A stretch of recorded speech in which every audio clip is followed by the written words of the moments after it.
भाई, जुलाई, Julius Caesar के नाम पे जो महीना है उसमें 31 दिन है। मेरे महीने में 30 दिन क्यों? क्योंकि उस समय अगस्त में 30 डेज हुआ करते थे। ये रैशनल आप बता रहे हैं इंग्लिश कैलेंडर के बनने का। हाँ, जूलियन जो आज कैलेंडर हम जिसको बहुत साइंटिफिक, बहुत एक्यूरेट हम मान रहे हैं, उसके तथ्य मैं आपको बता रहा हूँ कि कितना साइंटिफिक, कितना रैशनल, कितना एक्यूरेट है। तब अगस्त ने बोला नहीं, मेरे महीने में भी, अगस्टस ने कहा मेरे महीने में भी 31 दिन होने चाहिए। अब वर्ष में तो 365 दिन हुए, आप दिन कहां से लाएंगे? तो किसी ने बोला फरवरी से लेके डाल दो। तभी फरवरी में 28 या 29 दिन आते हैं। तो पूरा कॉमेडी ऑफ एरर्स है।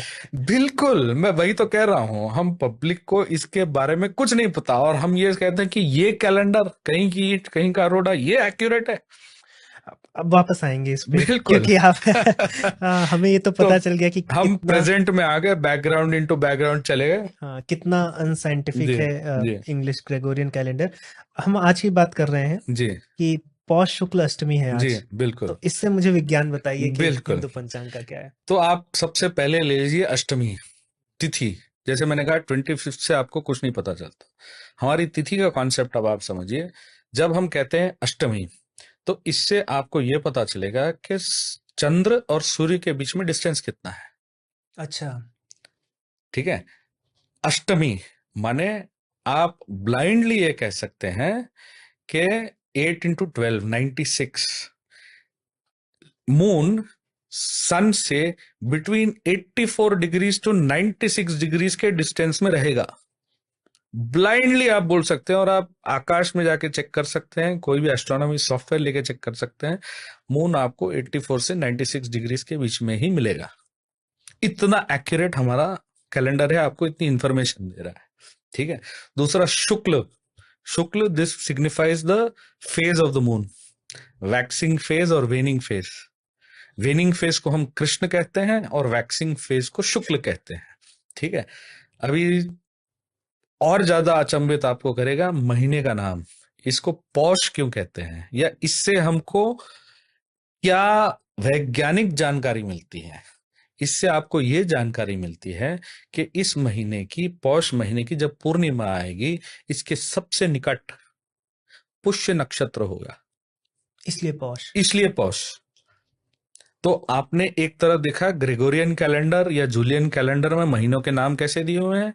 अभी आप देखिए कि हमारे पंचांग में महीनों के नाम कैसे दिए हैं हम। तो अभी हम समझें कि जैसे आपने पूछा पुष्य शुक्ल अष्टमी, पौष शुक्ल अष्टमी से क्या इंफॉर्मेशन मिलता है, तो हमारे महीनों के नाम कैसे पड़े। चैत्र को चैत्र क्यों कहते हैं, वैशाख को वैशाख क्यों कहते हैं?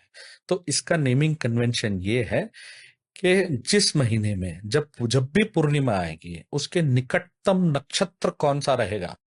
मतलब चंद्रमा के पीछे क्या दिख रहा है? चंद्रमा के आसपास, पीछे अच्छा, नहीं। अच्छा, अच्छा, आसपास, अब आसपास। पीछे होगा तो यहाँ चंद्रमा है, नक्षत्र हो सकता है यहाँ हो, यहाँ हो, थोड़ा बहुत वेरिएशन रहेगा, बट ठीक। उसके सबसे निकटतम पूर्णिमा हमारे पे। हमारे पंचांग में पूर्णिमा में, हमारे पंचांग में 27 नक्षत्र है। तो उसके निकटतम जिस नक्षत्र के पास पूर्णिमा आती है, उस नक्षत्र के पीछे उस मास का नाम दिया गया है। तो जब हम कहेंगे चैत्र, तो आप ब्लाइंडली ये कह सकते हैं कि पूर्णिमा के दिन चित्रा नक्षत्र उसके समीप होगा। जब हम कहते हैं वैशाख, तो आप कह सकते हैं कि पूर्णिमा के निकट विशाखा नक्षत्र होगा। जब हम कहेंगे ज्येष्ठ, तो ज्येष्ठा। ज्येष्ठा नक्षत्र उसके निकटतम होगा।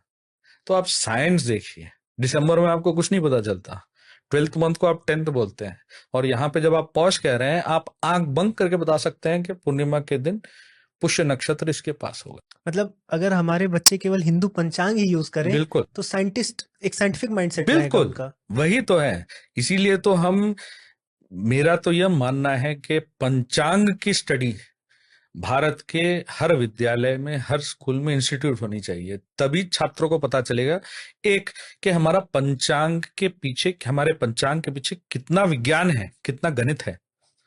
और इतना विज्ञान गणित होते हुए भी आज धारणा ये है कि ये तो अंधविश्वास से भरा पड़ा है,